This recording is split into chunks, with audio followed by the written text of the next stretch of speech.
In November of 1910, a United States senator boarded a private rail car in a fog-covered New Jersey rail yard in the middle of the night and told the men joining him one rule: use first names only. No titles, no surnames. The staff on board must never learn who they were serving. The cover story was a duck hunt. The real destination was a private island off the coast of Georgia, owned in part by J.P. Morgan himself. And what those men wrote inside that clubhouse, in total secrecy, would still be running your money today. 116 years later, on the day you're watching this. They called themselves, half-jokingly, the First Name Club, and their secret didn't come out for 20 years. This is the story of how three closed-door meetings, one in 1910, one in 1944, one in 1971, quietly wrote the rules the entire global economy still runs on. Not similar rules, not updated rules, the same rules, patched and renamed but never rebuilt. And by the end of this video, you'll understand why the people who profit most from the modern economy are the ones who never bothered to disrupt it. They just learn its century-old grammar better than everyone else. Let's go back to that island. The year before, in 1907, the United States had come within days of a total banking collapse. There was no central bank, no safety net. Panic simply moved bank to bank until, in the end, it was a private citizen, J.P. Morgan, who personally decided which banks lived and which ones died. Congress was mortified that the fate of the entire economy had depended on one man's judgment. So a commission was formed to design something safer. But the actual blueprint wasn't written by that public commission. It was written in secret by 6 men at Morgan's own club, because the senator leading the effort knew that if Wall Street's fingerprints were visible on the plan, Congress would kill it on sight. The plan they wrote became, almost unchanged, the Federal Reserve. Act of 1913 passed through Congress right before the Christmas recess, when the chamber was thinnest and attention was lowest. A network of regional reserve banks, a board with the power to expand or starve the money supply. A structure that is, in its bones, still exactly what controls the U.S. dollar today. Now here's the part almost nobody teaches. The men on that island didn't just build a technical fix for bank panics. They built the permanent architecture of monetary control, and then spent the next 20 years publicly denying the meeting had ever happened. 3 decades later, a second closed-door meeting would try to do the same thing for the entire planet. It's July 1944. 44. Nations have sent delegates to a resort hotel in Bretton Woods, New Hampshire, to design the financial system for a world not yet at peace. 2 men dominate the room. On one side, John Maynard Keynes, the most famous economist alive, arriving already gravely ill, representing an exhausted, debt-crushed Britain.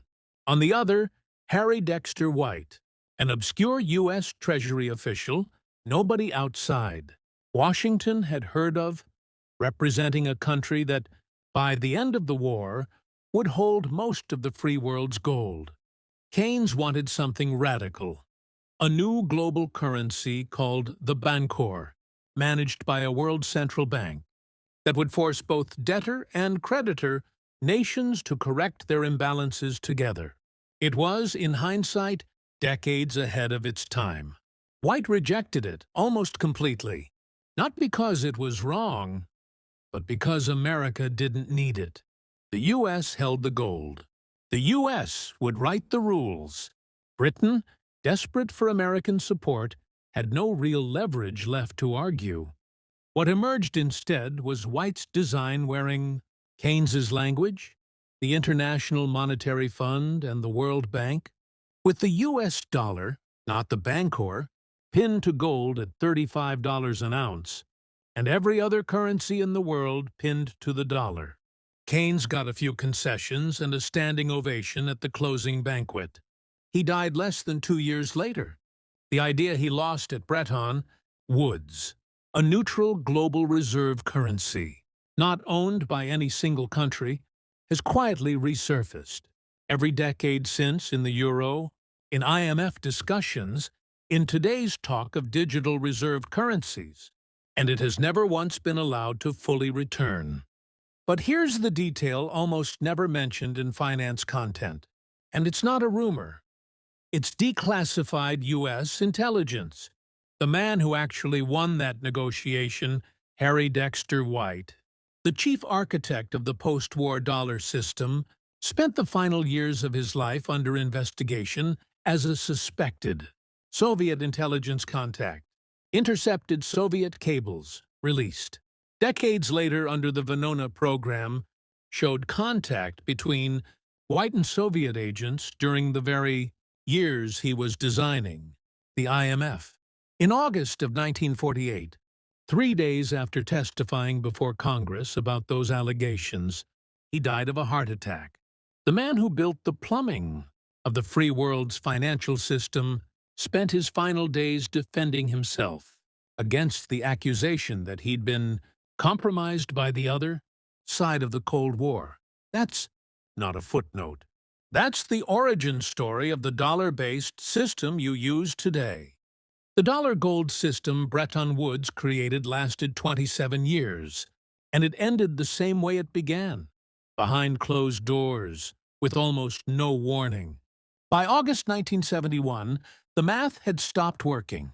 The United States had printed far more dollars than it had gold to back, and foreign governments were quietly cashing them. And U.S. gold reserves had fallen by more than half from their post-war peak. So on a Friday afternoon, Nixon summoned 15 advisors to Camp David for an emergency weekend session and deliberately left 2 of the most powerful men in his own administration off the invitation list: his Secretary of State and his own national security advisor, Henry Kissinger. This wasn't a foreign policy decision. It was a monetary execution, and foreign policy wasn't invited. For 2 days, in total secrecy, that small group rewrote the financial rules of the entire planet. Then they timed the announcement with surgical precision, releasing it on Sunday evening, deliberately before Asian markets opened Monday morning, so no exchange on Earth could react before the decision was already final. In 15 minutes of television time, Nixon closed the gold window for good. It was framed as temporary. It has now been permanent for 55 years. Do you see the pattern yet? A private island in 1910, a resort hotel in 1944, a mountain retreat in Sakadiboy 1971. Every single time the global financial system has been rebuilt, it has been rebuilt by a small, unelected group in near-total secrecy under the cover of an emergency, and then left in place indefinitely. Because rebuilding it again would be even more disruptive than living with its flaws. That's the real 100-year-old formula. Not a secret vault, not a hidden document.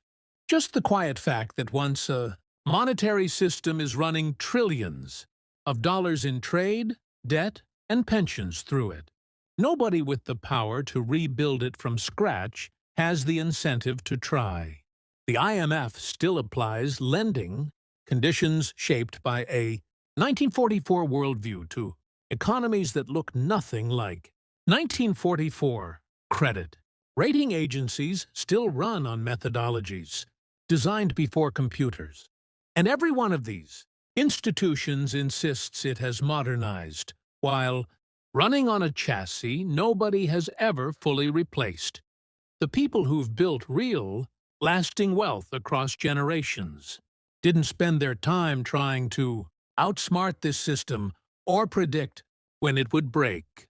They studied its permanent grammar, interest rate cycles, currency regimes, sovereign debt mechanics, and positioned themselves on the side of the rules that don't change. while everyone else chased the headlines that do. And that leaves you with the uncomfortable question this video started with. If the rules governing your money were frozen in secret rooms in 1910, 1944, and 1971 by men who are now all dead, what happens the day this current version of temporary finally runs out? We're not finished. Because the 1944 blueprint didn't stay confined to currencies and gold reserves. It reached into how banks are supervised, how nations are graded for creditworthiness, and how the wealthiest families on Earth structure their fortunes so they never have to start over. Those are 3 more rooms in the same house, and every one of them was built the exact same way. Here's a name almost nobody outside finance has ever heard, even though it quietly outranks the Fed, the IMF, and the World Bank combined in one specific way. It tells all of them what a safe bank looks like. It's called the Bank for International Settlements, and its origin story is even stranger than the Fed's. It wasn't built to prevent a crisis. It was built to collect a debt. After the First World War, the Treaty of Versailles forced Germany to pay reparations so enormous they were scheduled to run for 59 years, into 1988. Moving that money smoothly between nations required a dedicated institution. So in 1930, the major powers created one in Basel, Switzerland, specifically to collect, administer, and distribute Germany's war payments. That institution was the Bank for International Settlements. Then something unplanned happened. The reparations scheme it was built for collapsed within a few years, buried under the Great Depression and the rise of the Nazi government. But the institution didn't close. The central bankers who ran it simply repurposed it, turning a reparations clearinghouse into a private forum, where the world's central bank governors could meet quietly, outside the reach of any government, any parliament, any voter. It is, to this day, the oldest international financial institution on Earth. And it still operates on that same basic premise. Central bankers deciding among themselves, in Basel, what the rules should be, then handing finished rules down to the rest of the world to adopt. That is exactly how the Basel Accords work today. The capital. Rules that decide how much of a cushion your bank needs to hold before it can fail. They were not written by any parliament. They were written by a committee of central bankers meeting in the same city, carrying the same institutional DNA as a bank founded to manage a war debt from 1919, when your local bank tightens lending standards or gets accused of being undercapitalized. The standard it's being measured against was set in a room you're elected. Representatives were never in. Now here's a rule that governs something even bigger than banks: entire countries. And it traces back to a single overworked publisher in New York, 20 years before the Federal Reserve even had regional offices running. In 1909, a financial analyst named John Moody was trying to solve a simple problem. Investors buying railroad bonds had no easy way to compare risk between one railroad and another. Every bond looked like a wall of numbers. So Moody did something nobody had done before. He assigned a single letter grade, from A down through C, to nearly 1,300 railroad bonds, based on his own judgment of how safe each one really was. It worked so well that 2 competitors followed almost immediately: Poor's Publishing in 1916 and Fitch in 1924. All told, 3 of these firms were built before most of the world had electricity in rural homes, before the Federal Reserve had fully found its footing, before anyone had conceived of a global financial system at all. And yet, walk into any finance ministry on Earth today, and you'll find officials who lose sleep over exactly one thing: what grade Moody's, S&P, or Fitch assigns their country's debt. A single downgrade, sometimes just one notch, can raise a nation's borrowing costs overnight, trigger capital flight, and force a government into an austerity program it never wanted. Three private companies, born from one publisher's idea for solving a railroad bond problem, now sit quietly at the center of sovereign finance. Nobody voted them into that role. They simply never left it. And the world's financial architecture, from the IMF's own lending rules to pension fund, investment mandates, was built assuming they'd stay there permanently. So far, every rule in this video was built by institutions trying to survive a crisis. But there's a fourth kind of 100-year-old rule. One built not to stabilize a system, but to make sure a family's fortune never has to. In 1834, the Rothschild family had already begun formalizing a private practice that would later define generational wealth, keeping the family's capital pooled, managed, and insulated from any single member's mistakes, so that no war, no death, and no bad decision by one heir could unwind what generations had built. Nearly 50 years later, in 1882, John D. Rockefeller took that same instinct and gave it a name history would remember. He hired a dedicated team of professionals, led by his advisor, Frederick Taylor Gates, whose only job was managing the Rockefeller family's wealth as a single, permanent, professionally run institution separate from the day-to-day business of Standard Oil. Historians consider it the first true single-family office in the United States, even though the term family office wasn't even coined at the time.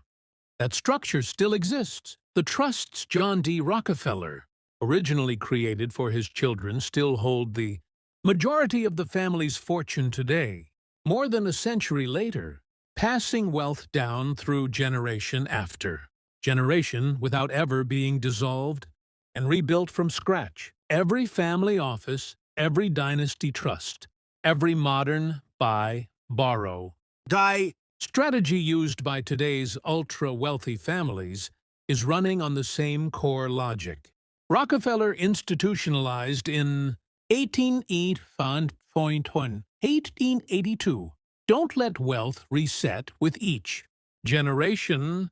Build a permanent structure that outlives every single person who ever touches it. This is the mirror image of everything else in this video. Central banks, monetary systems, and credit agencies survive by never being rebuilt.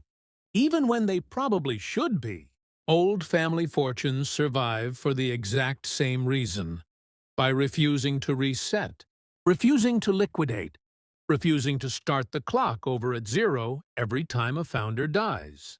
The families who understood this a century ago weren't smarter than everyone else about markets. They simply understood, earlier than anyone, that permanence is the actual asset, more valuable, long-term, than any single investment inside it. Look at what you've actually just learned. A central bank built in secret on a private island in 1910. A global monetary order built at a resort hotel in 1944 by a man who died under Soviet espionage suspicion. A supervisory body born from a doomed war reparations scheme in 1930 that quietly became the world's rule book for bank safety. 3 credit rating agencies, all founded before 1925, that can still move a nation's borrowing costs with a single downgrade. And a wealth preservation model built by one family in 1882 that the world's richest households are still copying, almost unchanged today. None of these were built by governments you elected. None of them were rebuilt when the world around them changed beyond recognition. Each one was created to solve a specific, urgent problem: a bank panic, a war debt, a bond market, a fortune too large to leave unmanaged, and then simply never dismantled, because by the time anyone had the power to start over, Too much of the modern economy already depended on the old rules staying exactly as they were. That's the real answer to the question in this video's title.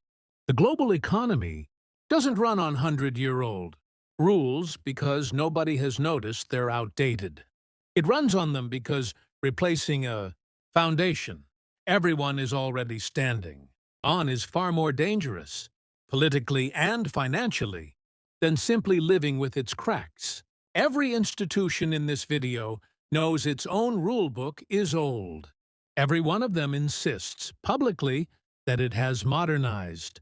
And every one of them is still, underneath the new branding, running on the same architecture written by a handful of people in rooms the rest of us were never invited into. The people who've built wealth that survives generations figured this out a long time ago.